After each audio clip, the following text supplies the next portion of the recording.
Welcome back to Win is Win Football Podcast, where we make weekly long football predictions and mispronunciations. Shush. You sound sad. Why you sad? Do you have a monologue this week? No.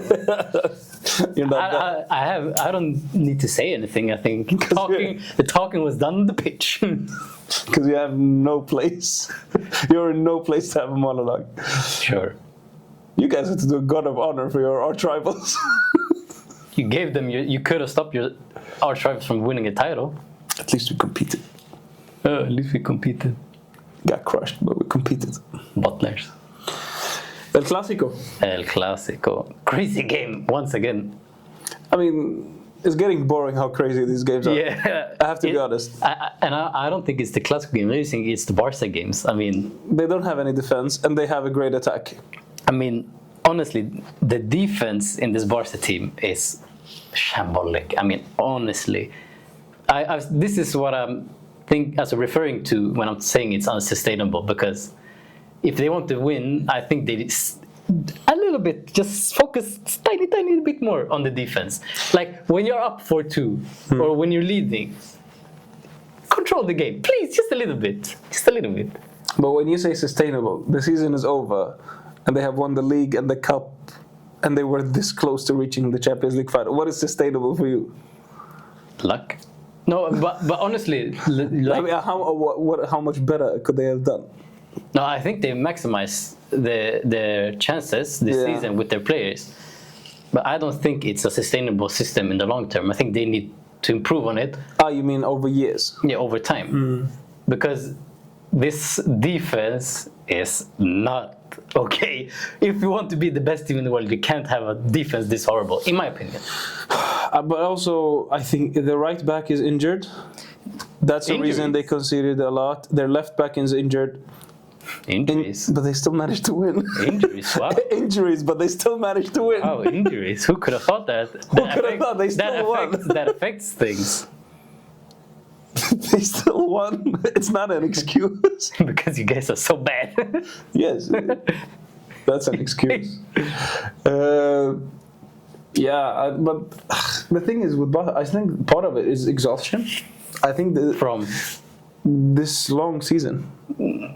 And now there's no break for it either anyway, so straight into Club World Cup. Exactly. So I think that's part of why the defense has fallen apart. I think in the first half of the season and a bit into the second half of the season, their defense was quite okay.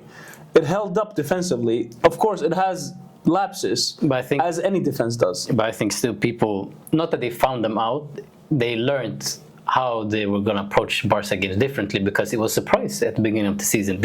People didn't know how they were going to play against it. And you say, well, now you could prepare for it because you knew Barca were going to play like this. I think it's a combination. But still, they were this close. They were like seconds away from the Champions League final. Yeah. And this is against probably the best suited team against Barcelona Inter. So it just speaks volumes about how great this Barca team is. Yeah, it's scary. I mean, like 2-0 down. I didn't celebrate the second goal. Why? I knew it was coming. Wow, this is. No, I seriously didn't celebrate. But I was gonna text you. I was like, this is gonna turn around. Yeah, but even the way they turn it around, like 4 goals in what, 25 minutes? Within the same half. Unbelievable. And that's the mentality of this Barca team. You never stop and never give up. It summarizes, for me, that half summarizes the whole season. Yeah. Of how Real Madrid, we score and we play well for like 10 minutes. And then we go back defending and the game is over. We don't try. Once we're leading, we sit back. Yeah. We never try to go for finish the game. Yeah. And then we played well for like 10 minutes. Yeah. And then 80 minutes of pure Ancelotti ball. Carlo ball. Carletto ball. And Barcelona, I mean, it was a huge domination for 30 minutes, 35 minutes, and Lamine unstoppable. Rafinha. What more can we say about him? Honestly, Ballon d'Or. I think he should win it. Honestly, there is no clear winner. He's the best player in the world. Yeah, there is no competition. I think so. Even when they lost in the Champions League, he was still the best player on the pitch. I wouldn't. Disagree. If the rival manager and the rival defender compliment you that much, it's clearly you're doing something right. Yeah, this guy. And he did the Calma as well. I'm lost for word when it comes to this guy. I love him. But also, it summarized Real Madrid's season and summarized Real Madrid's situation. How can you leave the best player in the world right now alone in the penalty area in such a moment of the game? And the donkey of the game, the donkey of the week, the donkey of the year, the donkey of the decade. No, not the decade, please. The decade. Okay. Lucas Vázquez. Please, man. Do you know a worse player in the top club right now? A worse player? Please. We have Mr. Martin. No, I'm kidding. Yeah. He was good at one point, Vázquez. He is horrendous. He is horrendous. He is not a top club player. He's old, so yeah. I don't care if he's a legend. No, fuck that. You're not a legend. We're underselling the word legend. The word. Yeah, of course. It's Ancelotti is a legend. Zidane is a legend. Yes. Kroos is a legend. Modric is a legend. Ramos is a legend. Ronaldo is a legend. Benzema is a legend. Carvajal is on his way to be a legend. Already a legend. He is already a legend. Nacho-ish. But Vázquez cannot be considered a Real Madrid legend. It's inflating the market. You can't have a player of his quality. No, you really can't. The fact that he has 6 Champions Leagues is a disgrace to football. He has Champions League, R9 none, Zlatan I think that's what Arteta meant with timing. It's like, how is this possible? We have none, and this guy has 6. How is this possible? I mean, what player in the top level of football has scammed so many trophies? And the way he lost the ball to Rafinha. Just the entire game, honestly. I mean, there was 2 sequences. I think the worst one was the one where he got injured against Pedri, where he just walked around him in circles like this. No. The worst one is him taking the ball, dropping the ball, giving it to Rafinha, and Rafinha is alone against the goal. Yeah. The second worst one is not the Lucas Vázquez situation. Mbappe is trying to dribble. Yeah. Ceballos, the guy that is supposed to be the savior this season, stops him, crashes into Mbappe. Yeah. It's a counter. Rafinha gets the goal. I mean, and the third most embarrassing was the one where Vinícius took the ball from Frankie. It's like, we're gonna play quick, we're gonna do something. Puts it down, passes right to a Barca player, and he just go on attack. Did you see what Courtois said? Oh, Vini puta man.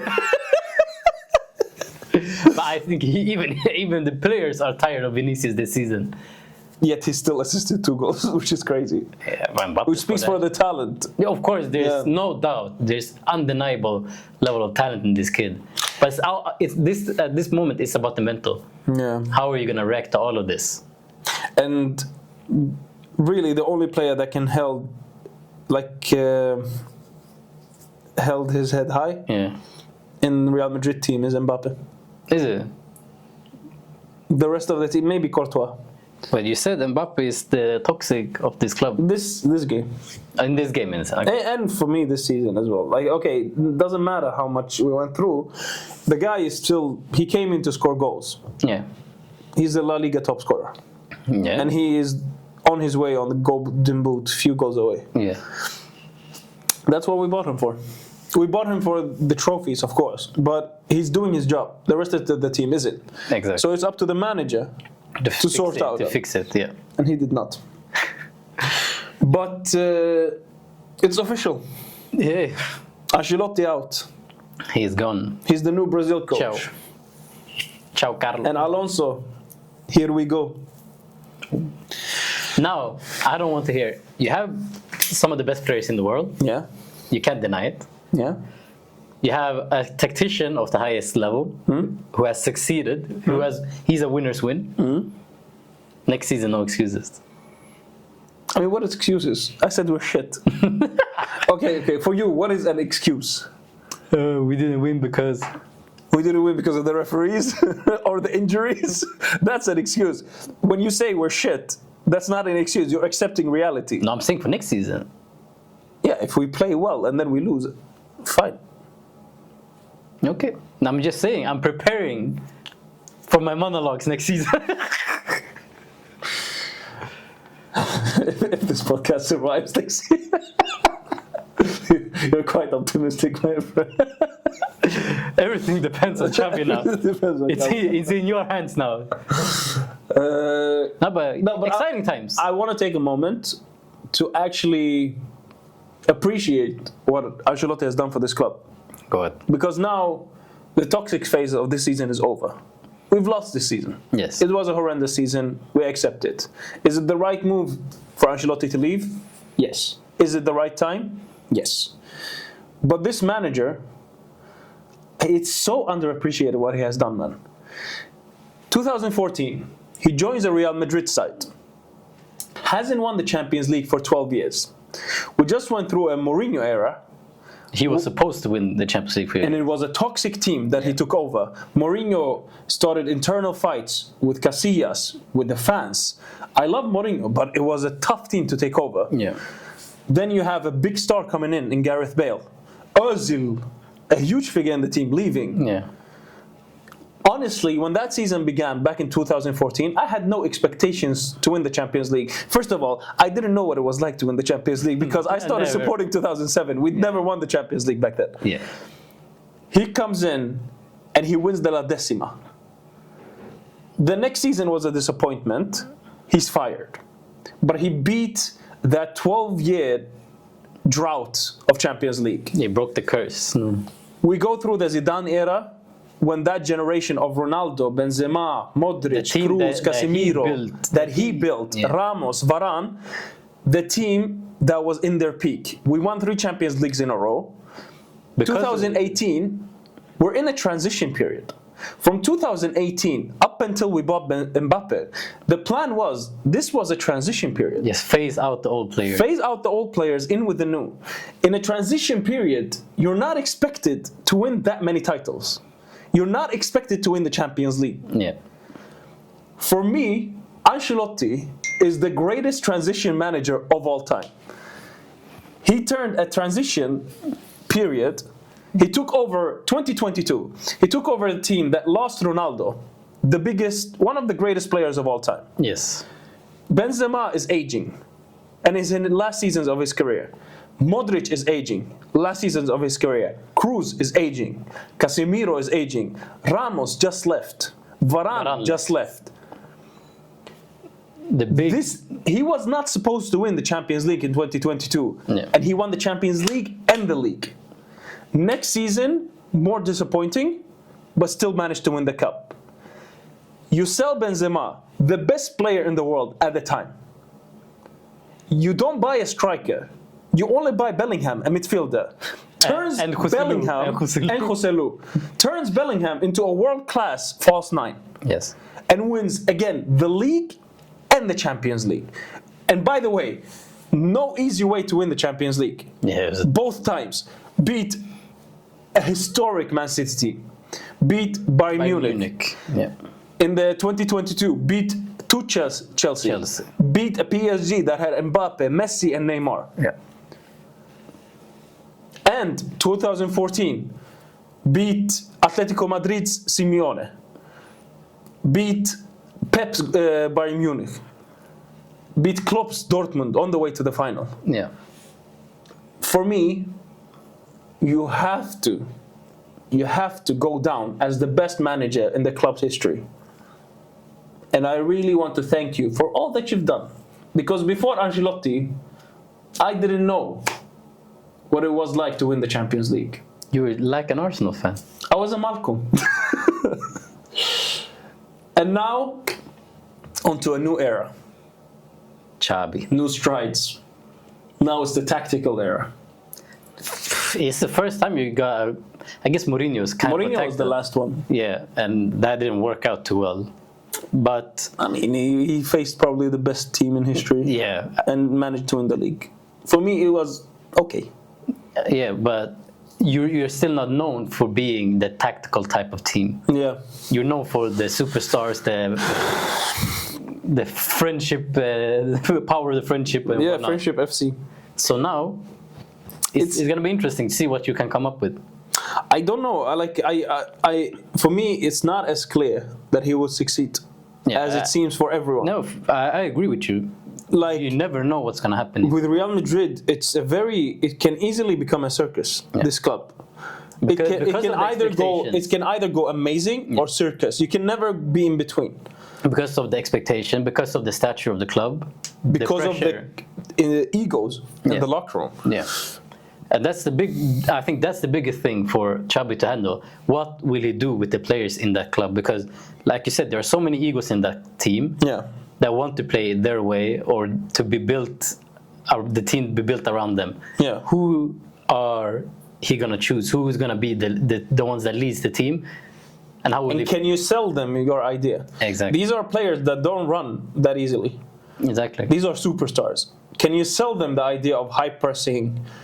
Tactical awareness. Can you stop them from doing these? Because you can see Enrique failed with Mbappe at PSG, and Enrique, of course, might not have the superstar name like an Alonso, but he's still a good coach, a person which a lot of people speaks highly of, and he couldn't sell it to Mbappe. But as Arteta said, timing is everything. And for me, coming in now after this season, when you've seen how horrible we're at the bottom right now. It's the perfect timing to come in because now you come with some authority. And the expectations are down here. No, the expectations are always high at Madrid. Yeah, but compared to where it usually is. You come in with a different position. You come in and say, as a new manager, you did it your way last season and look how it went. Yeah. Now it's my way. You can sell the idea that way. Yeah.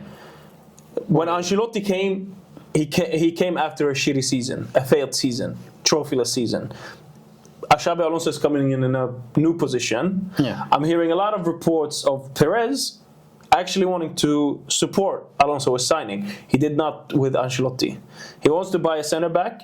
It's being rumored now, more likely that it's Dean Huijsen. Good player, very good player. Already brought in Trent. Amazing player. Vázquez. Contract is out. That's like better than a signing. And then it's rumored that Alex Carrera from Benfica, the left back. Yeah. The left back. If United buys him back, so you can buy from that. Another thing that Alonso needs to do, and I've heard him say this in previous interviews, that you need to adapt. You can't just have one idea. You need to adapt to the team. Yeah. And I think the 3-4-3, it needs some adjustments.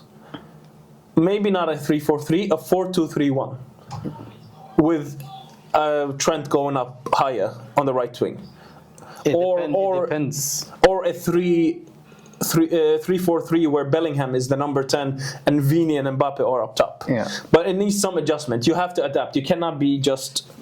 And that's one of the greatness for Guardiola. He kept adapting. Because football catches up. For me, that quote, it doesn't have to be about tactics even. It's in the state of games. Like with Arsenal, you can see, depending on game state, we can play long, we can play short. We can press high, we can drop down. We can do different things depending on what the situation of the game looks like. I think that's more important. And I think he can do that.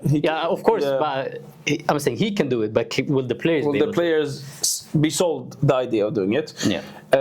One red flag from his career at Leverkusen. I mean, his Leverkusen's career is probably one of the best achievements. It's a fairy tale, honestly. Yeah, it's a fairy tale. Like winning the league and a double, domestic double, unbeaten for a team that has never won the league before. Yeah.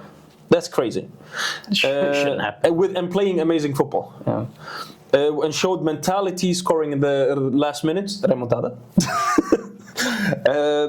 The red flag for me is that Alonso, every time he's come up against experienced senior manager, he lost. Except Tuchel. He played at Mourinho, Europa League. Against Roma, yeah. Against Roma in the semi-final, his first year in Bayer Leverkusen, lost to Mourinho. The next year, played Atalanta in the final against Gasperini, lost 3-0, dominated that. Yeah. And now he's played Bayern Munich in the Champions League, a bigger club, lost. But it might be different because this might be more European football, which he struggles with. Which is a problem. Especially for you guys, because you're supposed to be the kings of Europe. And I think these tacticals managers, they're better at the league. Yeah, because they're better long term. Yeah. In the Champions League, which we spoke about, you don't have to be good for 90 minutes. You just have to be good for like 10 seconds. And it's all about the mentality as well in the Champions League. Yeah. You know what? Ronaldo said it best. Ronaldo said, they asked him why Real Madrid is so good in the Champions League. He was like, it's not luck. They are calm in the storm. Yeah. And that calamity is one of the most important factors to win the Champions League. When it's going well, when it's going bad, it's the same thing. It's the same. Your approach is exactly the same. Exactly. So we shall see. I have hopes. I am optimistic for next season. Yeah. I think, early prediction, we will win the league. The Champions League, I don't know. But the league we will win. It's gonna be close. You can never know. Yeah, because you have such good players. Yeah. You have now a good manager. It depends. Who are you gonna buy this summer to support him, and how will the players adapt to his? Even with the current squad, it's good enough. It's good enough to win the league, and I think he should win the league. And winning the league should be enough to carry on to the next season, even if he doesn't win the Champions League next season. Yeah, for sure.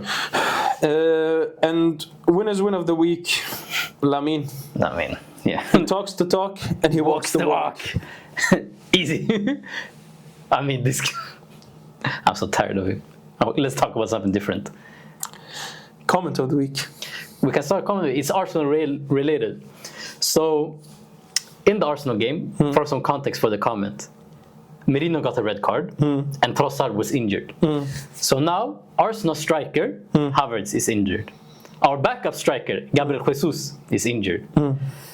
Our backup striker, Merino, is out for the Newcastle game. And our backup, however many backup striker, Trossard, is out for the game as well. That's the comment of the week. All our strikers are out. On to the Liverpool game. This was a nice game. Ancelotti doesn't have 10 outfield players to play in next game. He has 10 outfield players next game. He has no substitutes. That's what it's been like this for us the entire season. Because honestly, Raheem Sterling doesn't count as an outfield player. You think Vázquez counts as an outfield player? Okay, so we're the same then.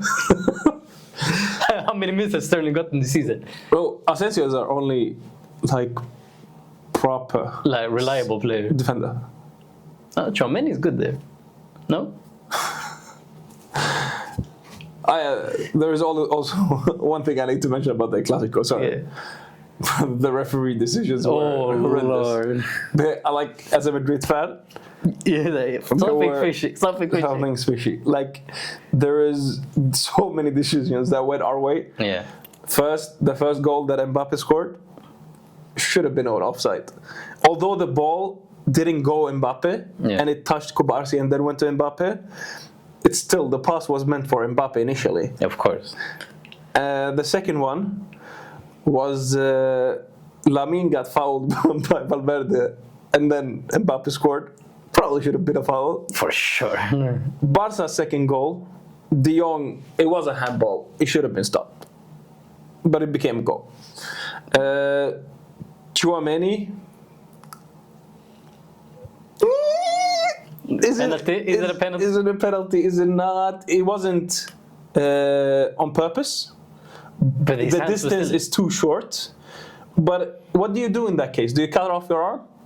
Because his arm was here. Like his arm was behind. It depends on the interpretation of the rule. Yeah. I don't like it, but I know in some cases they would have given a penalty for that. But if that's not a penalty, Fermin's goal was disallowed. Yeah, exactly. Because of an unintentional handball. And you know what they said in the war room? I told you. There was almost like, oh, thank goodness. When they saw the handball. What is this? You could hear it crystal clear on the audio from the war room. I mean, that... I just have to say, Real Madrid TV, congratulations, you've done your job. That's the only thing that's done its job when it comes to Real Madrid this season. But honestly, next season, cut that shit out. I'm so tired. Yeah, I think it's Brother, embarrassing. We don't need more controversy around this club. Yeah. We have enough. Yeah. We have enough egos. We have enough fan problems. Just Alonso needs to work under a calm environment. If you keep doing this Real Madrid TV shit, it's just adding more pressure onto the manager. Yeah. So it's bad publicity, honestly. Bad PR. But now onto the Arsenal game. It was played at a bit later than the El Clásico game, so I know you didn't watch it, obviously. What happened in the beginning of the game? What you mean? Before the game. Before the game. Don't jump to the game. You're missing the most important part of the whole match. Tell me. No, I want you to tell me. I honestly don't know what you're talking about. What happened?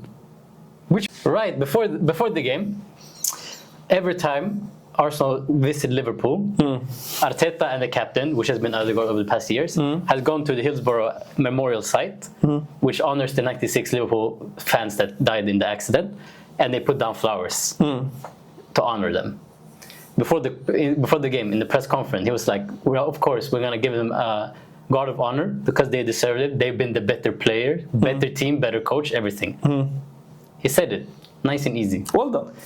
And because guard of honor is not, you don't have to do it in the Premier League. But it's a tradition. Yeah, but you don't have to. It's not. You can choose to do it if you don't. It's everywhere the same thing, even in Spain. Yeah. But if you don't do it, it's shameful. And we did.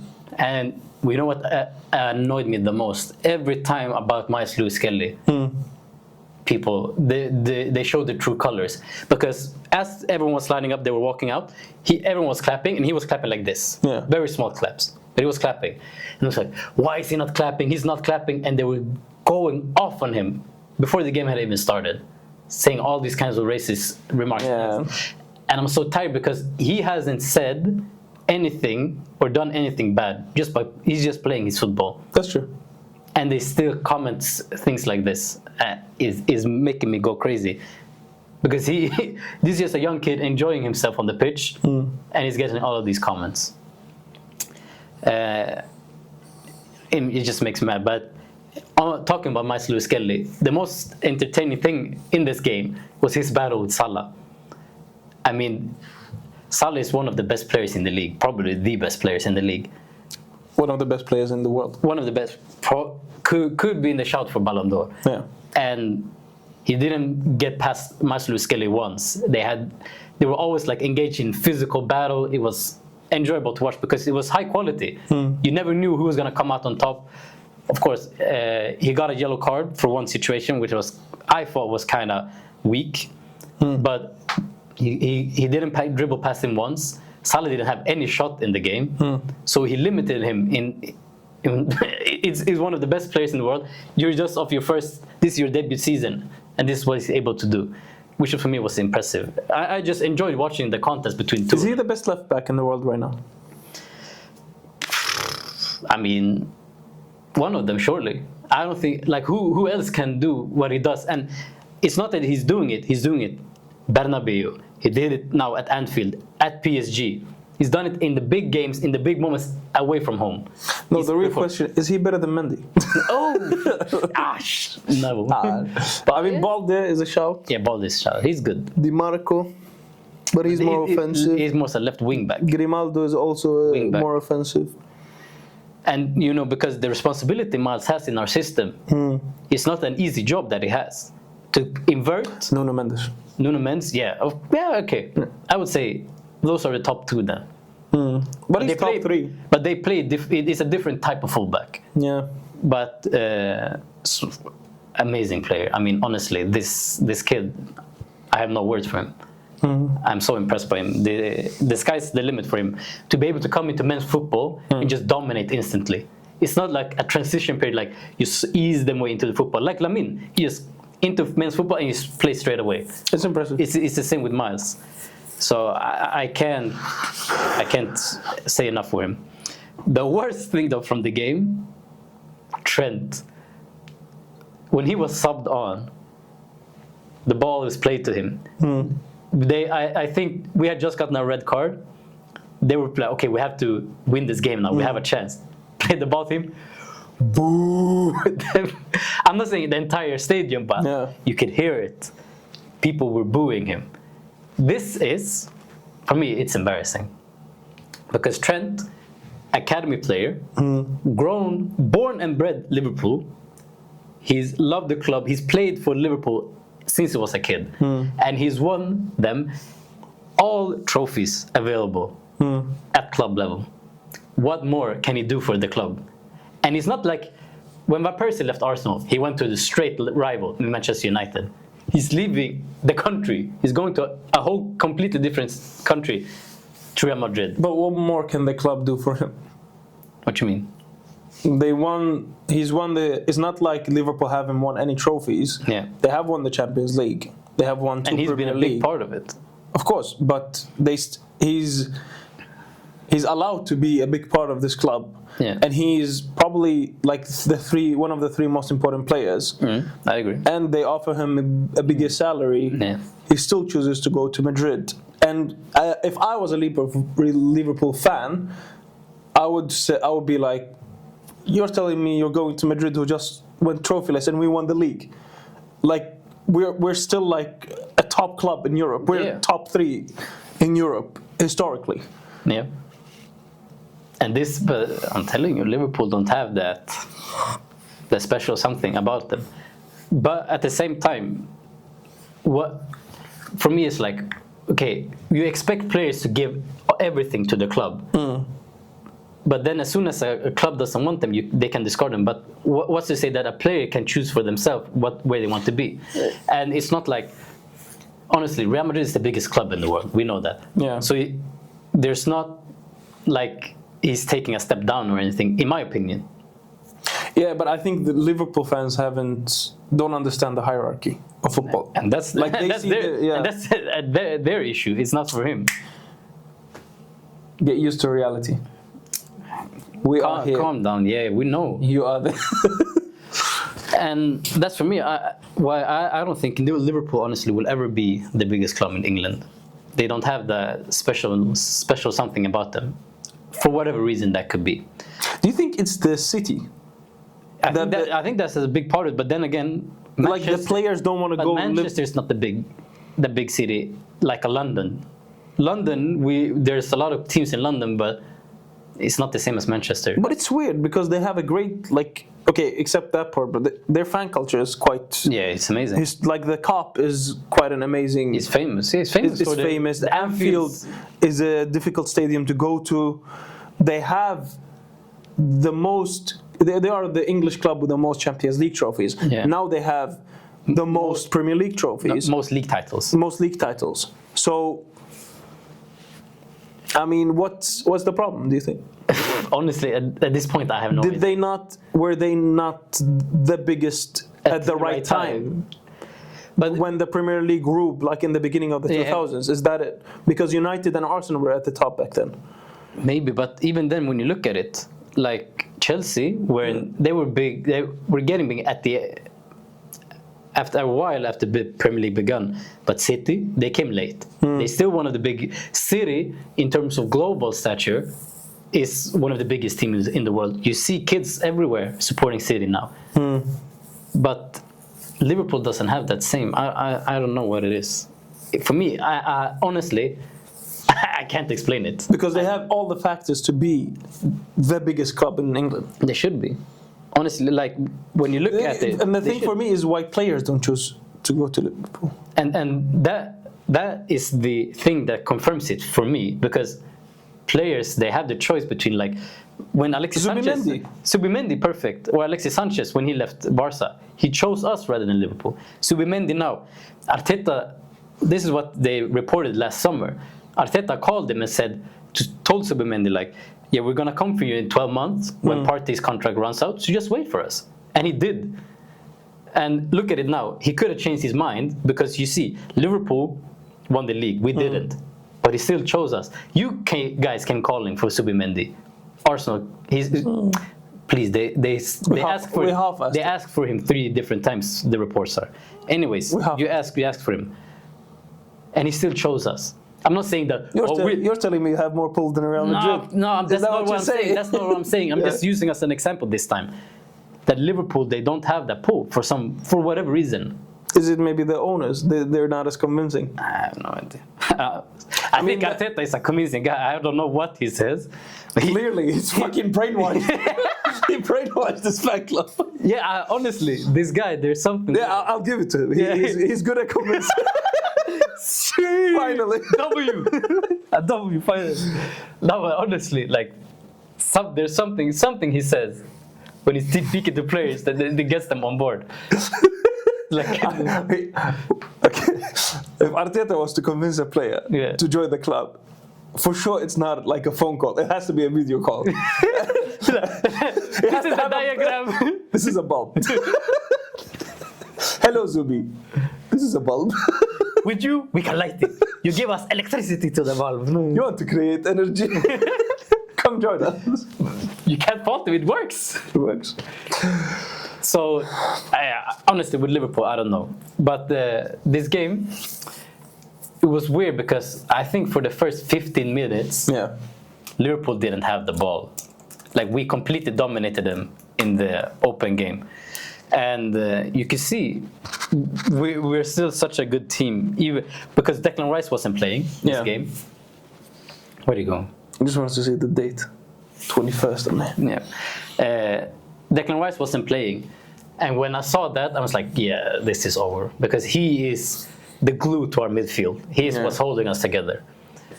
But credit to the players, they perform well, but it's just typical us. Dominate and then concede instantly.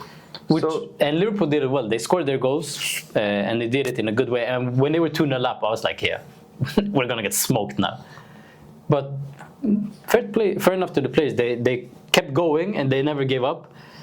Ødegaard, I think, it was one of his better games this season, amazingly. But when the season is over. When the season's over. And even when it was good, it was like, okay, now you can play the pass. Everyone could see, like, this is what he's going to do. And he plays the pass, and it was either a little bit too hard or a little bit too soft. So it's like, when it finally mattered, he still couldn't deliver. But it was good, honestly. All right. If you take in the rumors, the most likely lineup for Arsenal starting 11 next season in the big games. In the big games. So, Raya in goal. Timber, right back. Saliba, Gabriel, center backs. I guess Miles now at this point. I think he's that good. The midfield 3. Subimendi at 6 with Rice at 8. Ødegaard. Ødegaard at 8. Saka to the right. Left wing, we're talking about either Martinelli or James Gittens, Jamie Gittens from Dortmund. The English guy from Dortmund, they're talking about him. It's either him, Nico Williams, or someone like that. Rodrigo, they're talking about, You need Rodrigo. So one of them 3, and up top, Kai Havertz. Gyökeres. I don't know what Gyökeres. You bring Gyökeres, you win the league. No. You do not bring a striker that doesn't score 20 plus goals. If you do not buy a striker that replaces Havertz in the starting 11, you are losing the league. If you bring a striker that replaces Havertz in the starting 11, you are winning the league next season. That's the difference. Nope. Bet? If Havertz doesn't start in the big games next season and you bring a new striker, Gyökeres, you're winning the league. If I win, I win. If you win, I win as well, so it's okay. What's the bet about? Doesn't matter. At this point, we have so many bets going. I don't know. Tripod. Where's the lighting, man? So It's dark in here. I have a job in July. Okay. Big money coming. Big money. Okay. So, But we'll see. There's a lot going on in the summer. But I like that they're moving quick now. I think Berta, he's working overtime now, and we need him. And now that we're seeing like there is some kind of conflict, not conflict in the bad sense. There's discussion between him and Arteta about how they want to allocate funds, because Arteta wants to buy Juan Garcia from Espanyol, the goalkeeper, as an understudy to Raya. see, Arteta is the idiot. He's the cause of these bad signings, the shit priorities in signings. You talk about, brother, half of your signings that you complain about, I swear to God, Arteta had the hand in them. Who am I complaining about? Except the other goal, which was Partey. Fair. And Raya. No, I'm saying no. I'm not complaining about Raya. I told you he elevated us when he came in, but I want more from him, and he was good this Liverpool game. And Juan Garcia, I think he could be that player. But Berta is like, nah, focus on the striker first, and then we can buy them if the funds are. Managers should never be allowed to decide who should come in and should come. Either a sporting director or like a president in Real Madrid. Because managers have the worst priorities. Honestly. I think it's like masterminding a big brain. Have you seen the meme where it's like the players are like, boss, we need a striker. He's like, here you have Calafiori. Boss, we need a striker. Here you have Declan Rice. Yeah, but honestly, I think Calafiori could be a striker at this point because we don't have any. No, but what was I gonna say? Doesn't matter. There's striker talks. The Serie A. I'm not done about the Liverpool game. Oh my God, brother! It's a lost league. What more do you have to talk about? The league is over. The referees, man. Honestly, the referee. Oh my goodness. You have Robertson. You have 30 minutes to complain about the referees. Go. 30 minutes? 30 seconds. So you have 30 seconds to complain about the referees. Go. Okay, I didn't like the way Robertson was treated. God damn it, you're stressing me, man. The Saka situation, I didn't like it. The referee on the sideline was looking right at it, and this is the problem for me. Saka, he's refereed so differently in this country. They're kicking him, they're damaging him every time. And Akwe wants someone to suck his toes, so please, in the comments, someone do it. Man, get that out of here. Come on. This should be a new segment. Marco's 30 seconds complaining about referees. Nope. This is a new segment. Yes. Okay. All right. But honestly, because you've seen the image, you've seen it. How is that? Dilly ding, dilly dong. It's time is up. No, it's not. And because you say that, oh, you're complaining about it, but they took the ball from that situation, they went up the field and they scored. Those are the situations which swings games. And it has done this season. You say, oh, you're complaining. Yes, because this affects our game. You get 1 minute instead. I don't want to talk anymore. Is that a good deal? Go ahead, Syria.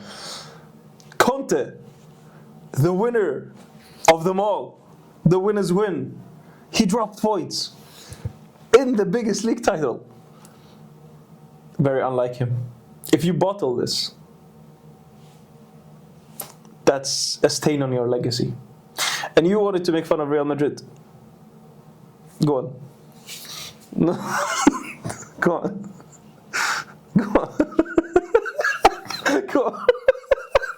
Do it. Have your moment. Please.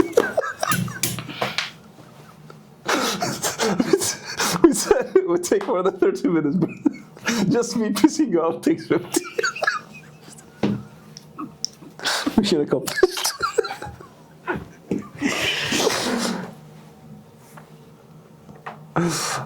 What Malcolm wanted to say was that Real Madrid bottled the league. We were leading by 10 points, and then we lost the league. So, we are the new Arsenal. But the difference is, we fired our manager. Your butler's still in charge. It's been fun. It's been Ciao.